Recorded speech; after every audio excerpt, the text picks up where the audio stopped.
Shikues të nderuar, Talpo Televizioni ju përshëndes, ju ftoj të ndiqni edicionin informativ të lajmeve.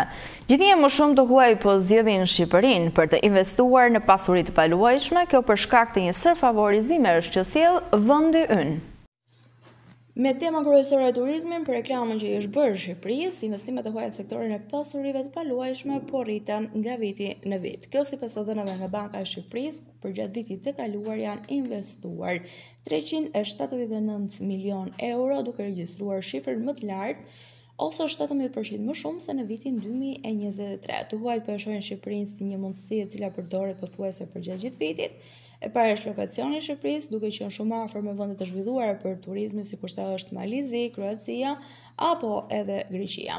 Në të njëjtën kohë vazhdojnë të investohen në Shqipëri për shkak të sistemit të taksimit, nëse do të kishin qytetar e Gjermanisë apo të Polonisë apo Çekisë, do të kishin një pasuri të dytë ose të tretë në vendin e tyre, do të paguanin më shumë taksa se çfarë po paguhet në Shqipëri.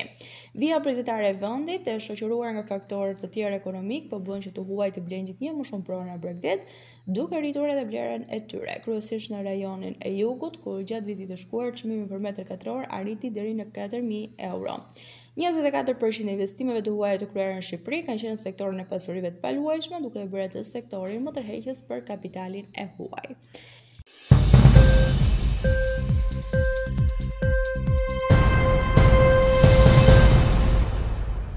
Të dhënat të detajuara nga censi 2023 tregojnë se 10.500 femra të grup moshës nga 20-24 vjeç mund të kenë lindur, përkundër 63.300 që nuk kanë lindur. Në këtë grup moshë, 85% e femrave nuk kanë lindur ende foshnjat e tyre. Duke nisur nga mosha 25 apo 29 vjeç, sërish dominojnë femrat pa fëmijë, pasi 53% e tyre nuk kanë lindur ende, kjo sipas të dhënave të censit. Në këtë grup moshë numërohen plot 73.826 femra gjithsej, ku 37.679 nuk kanë lindur dhe vetëm 22.459 mund të kenë lindur bebet e tyre ndër vite. Pas moshës 34 vjeç, nisin e dominojnë femrat që kanë kryer një lindje. Shtesa natyrore e vendit tonë është tërësisht e varur nga numri grave në moshë riprodhimi, por ato po pësojnë rënje të shpejtë dhe për më tepër një pjesë e tyre nuk preferojnë të lindin më fëmijë. Të dhënat e censit 2023 tregojnë se në vitin 2023 në të gjithë vendin ishin vetë 508.000 gra në moshën e riprodhimit, nga mbi 710.000 që ishin në censin e 2011-s. Numri i tyre ndërmjet dy censeve ka rënë me mbi 28% ose më shumë se 2/3 i popullsisë së përgjithshme. Skurjen më të madhe kanë femrat nga 15 deri në 19 vjeç, të cilët janë pakësuar më shumë në numër se në vitin 2011. Në vitin 2023 kishte vetëm 72.000 femra nga 15 deri në 29 vjeç, me rënje 45%. Në 2023 në gjithë vendin kanë lindur vetëm 22.210 foshnja, niveli më i ulët që nga viti 1934, kur janë raportuar të dhënat zyrtare vjetore, por ndërkohë numri i grave në moshë riprodhimi është mbi 500.000.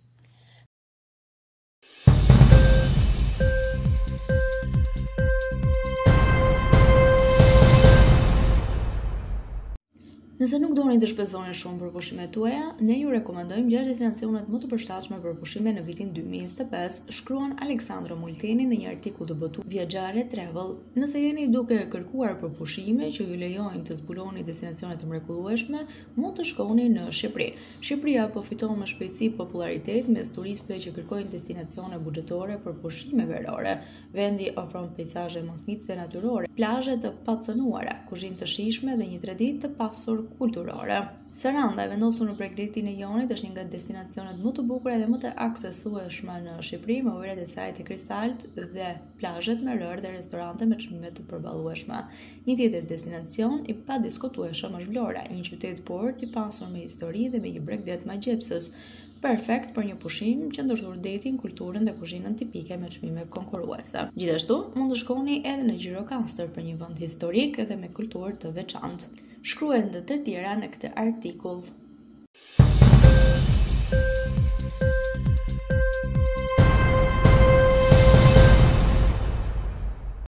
Në një anë biznese që kërkojnë më grupuronjës përpara një mungese ndjeshme të fuqisë punëtore dhe në anën tjetër mira individë që drejtojnë pagesë papunësie nga shteti. Sipas dhënave zyrtare të Ministrisë së Financave, gjatë vitit 2024 është shpenzuar 832 milion lekë për pagesat e papunësisë, ndërkohë që plani fillestar parashikonte 764 milion lekë. Kjo do të thotë 68 milion lekë më shumë se sa ishte programuar në buxhetin e shtetit, duke reflektuar një rritje të papritur të numrit të përfituesve ose një zgjatje të periudhës së përfitimit për një individ të caktuar.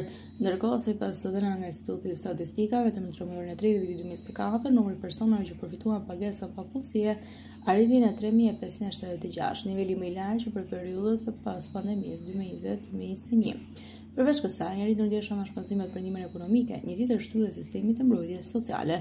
Gjatë vitit të kaluar, nga buxheti i shtetit janë disbursuar 2.68 miliard lekë për këtë kategori, ndërkohë që parashikimi fillestar ishte 2.5 miliard lekë.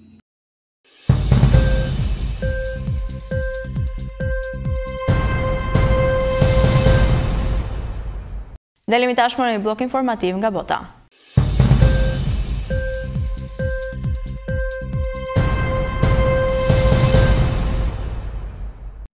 Aksionet aziatike të automjeteve pësuan uljen në tregjet e njëjtën, pasi presidenti i SBA-s Donald Trump zbuloi një tarif 25% për automjetet e importuara, duke zgjeruar një luftë tregtare globale dhe duke shkaktuar kritika dhe kërcënime për hakmarrje nga aleatët e prekur të SBA-s.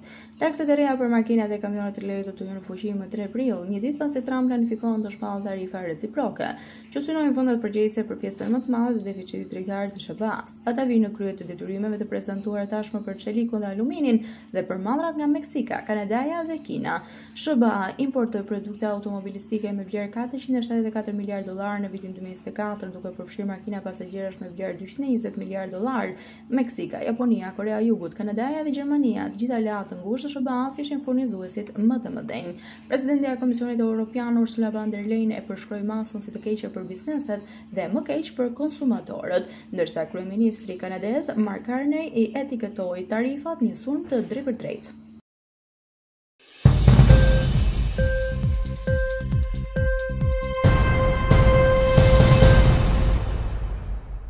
Të paktën 37 palestinezë u vranë në ripin e Gazës përgjatë 24 orëve të fundit, vuri në duke televizioni Al Jazeera në Ekballs në Katar, duke cituar departamentin e mas medias të Gazës. Numri të vdekurve vazhdoi të rritet ndërsa Izraeli intensifikoi sulmet e tij ajrore në gjithë territorin e enklavës. Pas rifillimit të bombardimeve, ushtria izraelite nisi gjithashtu operacione toksore në rreth lindore të qytetit jugor të Rafah dhe periferit veriore të qytetit të Gazës. Në një zhvillim tjetër, agjencia iraniane e lajmeve Tasnim thënë se të paktën 8 palestinezë u vranë në një sulm ajror izraelit në Gazën veriore. Sulmet masive ajrore shënjestruan ndërtesat e banimit në qytetin verior të Jabalia. Të paktën 5 nga viktimat ishin fëmijë.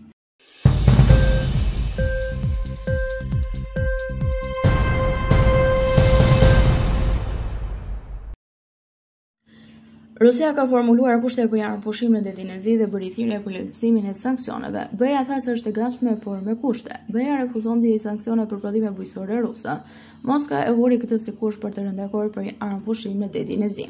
BE-ja është informuar për propozimet për të siguruar transport të sigurt dhe për të dhënë fund sulmeve ndaj objekteve energjetike në Ukrainë dhe Rusi, ka thënë në Bruksel një zëdhënës së shefes politikës së jashtme të BE-s, Kaja Kallas. BE-ja është e gatshme, por me kushte dhe e gatshme të bështes hapa dhe arshëm së bashku me Ukraina, SBA-n dhe partnerë të tjerë.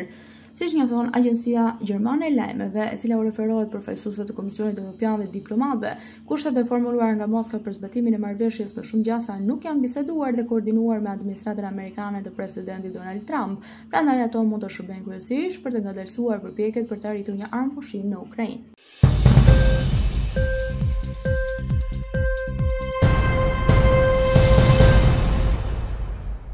Ishte gjithçka e përgatitur për këtë edicion informativ lajmesh. Unë ju falenderoj për vëmendjen tuaj. Bashkë mirëpafshim.